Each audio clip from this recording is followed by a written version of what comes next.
లోకంలో సిలువ మోసే క్రైస్తవుడు రోజు చచ్చిపోవాల్సిందే. మనకి లోపల ఉంటుంది, కోపం ఉంటుంది, వస్తుంది. చచ్చిన కుక్కనన్నాడు యేసు ప్రభు. మరణించక మునిపే దావీదు, నేను చచ్చిన కుక్కని, నేను మొరగలేను, వెళ్ళి కరిసి పిక్కల పట్టి లాగలేను. శక్తి ఉంది, మాట్లాడే శక్తి ఉంది, దమ్ముంది. కానీ క్రీస్తు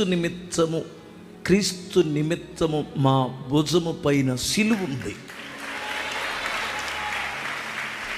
మా అహంతో సిలువేసి పడింది, మా అహం సిలువేయబడింది. మా యొక్క లోక సంబంధమైన లోక సంబంధమైన ముదురుతనం, ఆ లోకానికి నాకు సిలువ వేయబడింది. దీన్ని అనుసరించాల్సిందే. నువ్వు పరలోక రాజ్యానికి వెళ్ళాలంటే దీన్ని అనుసరించాల్సిందే, తప్పదు.